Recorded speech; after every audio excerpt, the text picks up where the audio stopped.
Today we're going to read our last primer of this year together, Moon Mission. The words are by Tom Garfield, which means he is the author. The pictures are by NASA. Wow, did you notice that? The pictures in this book are unlike any of our other books because these pictures were not drawn or painted. These pictures are real photos taken by NASA. Well, what is NASA? NASA stands for the National Aeronautic and Space Administration. Okay, that's the government administration that sends spaceships like this one to the moon. All right, so let's begin. And we will start on page 7. Genesis says that the moon was made by God on the 4th day of creation. He also made the sun. You know what the sun gives us: light, heat, sometimes it might give you sunburn, and it helps grow food.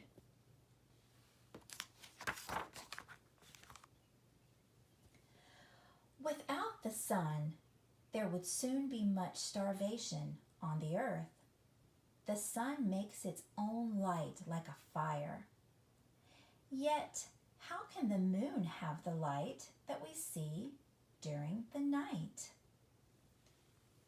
The moon's light is a reflection of the sun's light. If you shine a light on a mirror, the light bounces back at you. This is a reflection. That is how the moon shines at night. You could almost say the moon is God's big nightlight for all the nations. Isn't that amazing?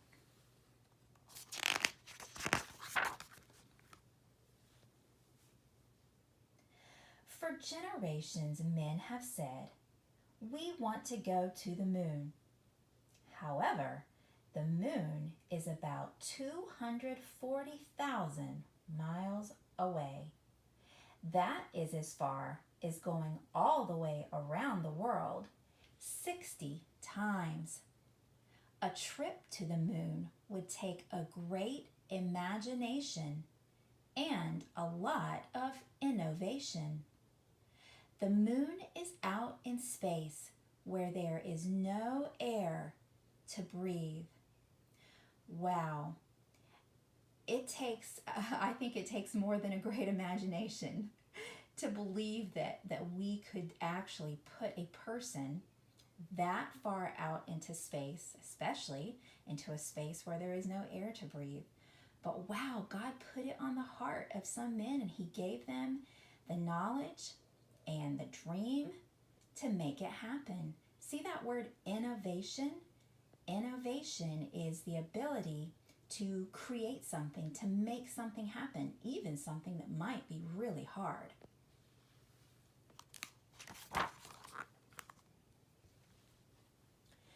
So, what kind of transportation would you need to get to the moon? Do you know? Yes, a rocket. The invention of big rockets did not take place until about 50 years ago. The first rockets did not always work right. Sometimes they would crash and make a big explosion. Animals also took part in research before man went into space. They were given tests to help make space travel safe for men. So, monkeys are able to be trained to do certain things, and so instead of sending a person, a never-dying soul, into space, not knowing what would happen, they would train a monkey and teach the monkey what to do and test it out.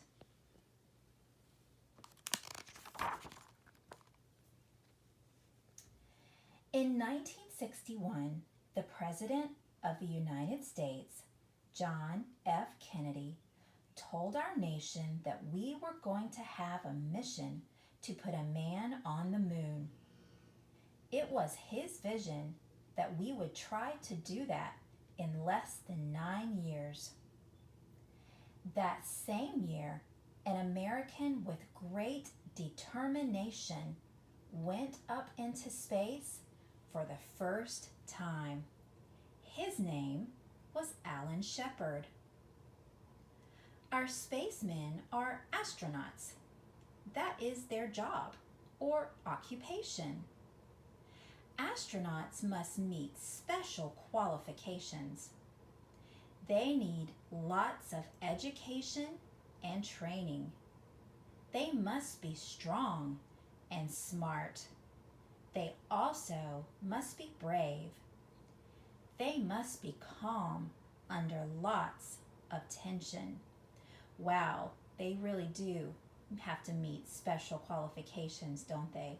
Not only do they have to take their studies very seriously and know a lot of things about science, but they also have to be very physically fit.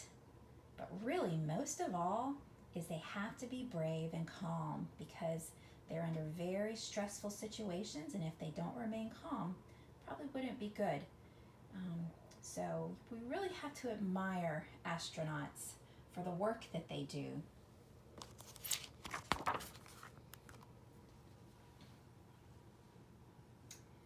The first astronauts went into space in a small space capsule that was shot up into space on top of a tall, powerful rocket. There was a separation by the rocket section when it ran out of fuel, but the capsule went on. Some astronauts were able to get out of the capsule for a portion of the time while they were in space. They could float like a balloon on a string because there is no gravity in space. Okay? And you know what gravity is. Gravity is the force that keeps us grounded. It keeps our feet on the ground. It keeps us from floating around. Well, in space, we do not have that. And so you have to be attached to something or you will just simply float away.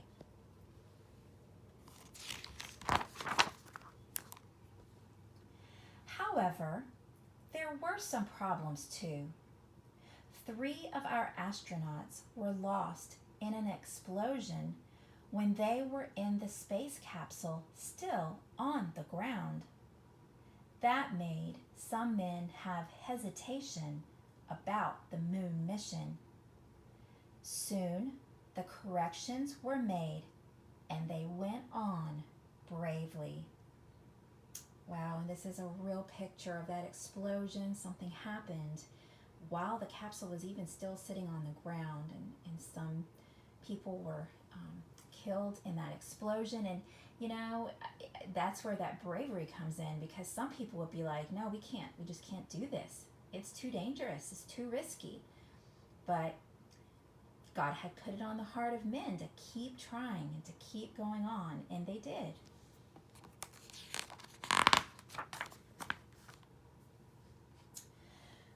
Finally, on July 16th, 1969, 3 astronauts were set to go on the mission to the moon. The mission was given the name Apollo 2. The men were in the big space capsule on top of the very tall rocket. Soon they heard 5, 4, 3, 2, 1, ignition, liftoff. The rocket made a great roar. They were off to the moon to land on it. The duration of the flight was almost 4 days to get there. What does that word ignition mean? 5, 4, 3, 2, 1, ignition. That means to light up the engines, right? These huge engines that were powerful enough to send that rocket up into the air. That would be an amazing thing to see.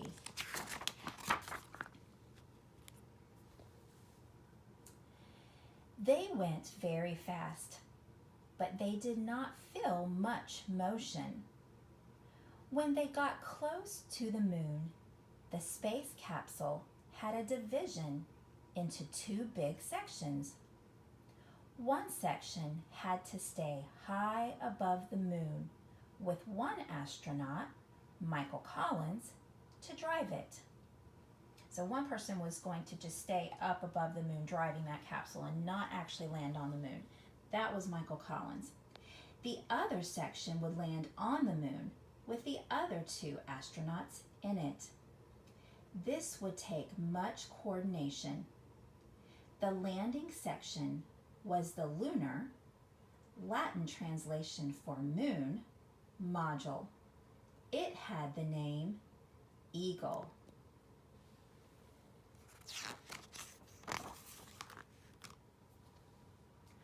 On July 20th, 1969, the Eagle got closer and closer to the moon. Millions of people from many nations were watching it on television. Suddenly, the ground of the moon could be seen, and the commander of the Eagle, Neil Armstrong, said with great expression that the Eagle is on the moon.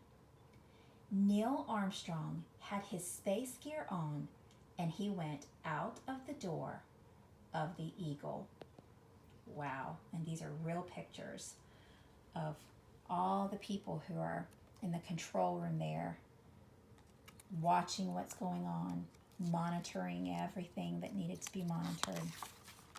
A lot of work goes on to make something like that happen. He went down a short ladder to step onto the dusty ground of the moon. With some interruptions, millions of people saw him and heard him say that he was taking one small step for man, one giant leap for mankind. With God's protection, men had made it to the moon. The ground of the moon was a firm foundation, but it had no plants, no water, and there was no air. The other astronaut, Edwin Aldrin, came out to walk on the moon too. And here you see the picture of Neil Armstrong walking on the moon. Wow, it looks very different from Earth, doesn't it? They could see the Earth from the moon, just like we see the moon from the Earth.